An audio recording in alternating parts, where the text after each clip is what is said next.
firman Tuhan yang menjadi renungan kita pagi hari ini tanggal 20 Desember 2023 dalam kitab 2 Samuel 5 ayat 6 sampai 10.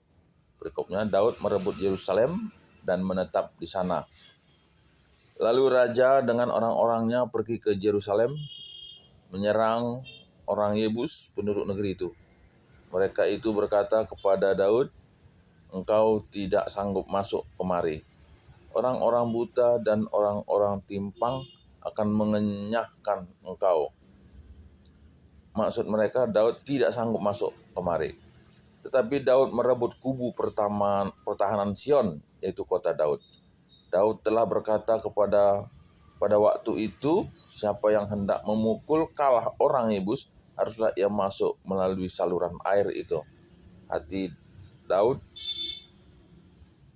benci kepada orang-orang timpang dan orang-orang buta. Sebab itu orang berkata, orang-orang buta dan orang-orang timpang tidak boleh masuk bait. Dan Daud menetap di kubu pertahanan itu dan menamainya kota Daud. Ia memperkuatnya sekelilingnya, mulai dari Milo ke bagian dalam. Lalu makin lama makin besarlah kuasa Daud, sebab Tuhan Allah semesta alam menyertainya. Ya. Jadi ini proses tindak lanjut Daud menguasai wilayah Israel mulai dari Yehuda dan saat ini Yerusalem. Dan dalam perikop ini sudah jelas dikatakan di sini bagaimana Daud bisa menguasai wilayah Yerusalem, bahwa ayat 10, oleh karena sebab Tuhan Allah semesta alam menyertainya. Nah, jadi apa yang terjadi ketika Israel keluar dari tanah Mesir, bahwa Tuhan akan memberikan kemenangan dalam proses perjalanan bagi siapapun bangsa yang menghalanginya. Dan pada perikop ini bagaimana Daud mampu menguasai kota Yerusalem oleh karena Allah semesta alam menyertainya. Artinya bahwa oleh karena ketaatan Daud kepada Tuhan dan Tuhan menyertainya, dan kemenangan ada di tangannya. Jadi kunci dari keberhasilan adalah oleh karena Tuhan menyertainya. Nah, bagaimana Tuhan bisa menyertai orang? Ya oleh karena percaya, ada kedekatan. Ya, ada kedekatan, percaya. Dan bagaimana supaya orang bisa percaya, ada hubungan kedekatan? Ya tentu baca firman, ya, dan melakukannya. Dan itu adalah orang-orang yang dekat dengan Tuhan.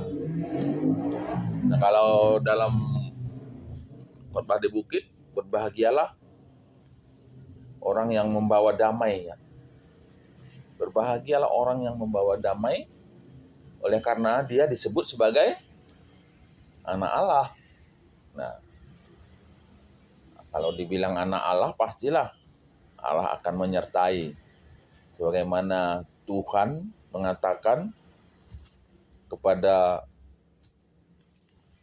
orang-orang yang mendengar di sana saat Yesus dibaptis, "Inilah anak yang kukasihi, dan kepadanya lah aku berkenan." Nah, jadi bagaimana kita bisa memposisikan sebagai anak Allah?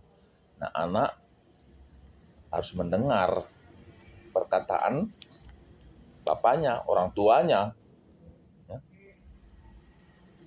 Anak harus bisa mendengar perkataan bapaknya, orang tuanya. Begitulah Yesus yang mendengar, yang melakukan firman Tuhan. dan Tuhan berkenan kepadanya. Dan tentu inilah juga menjadi renungan bagi kita.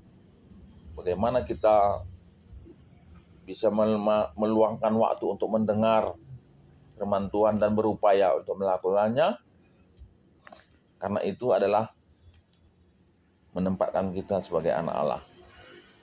Dan orang-orang yang disebut sebagai anak Allah, Tuhan akan menyertai, dan orang yang disertai Tuhan akan ada kemenangan demi kemenangan dalam kehidupannya.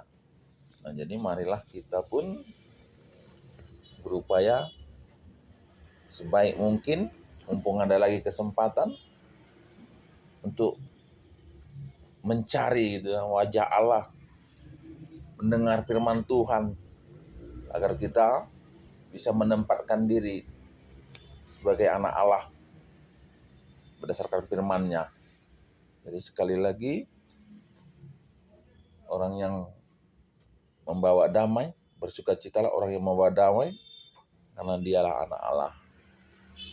Karena dialah disebut anak Allah.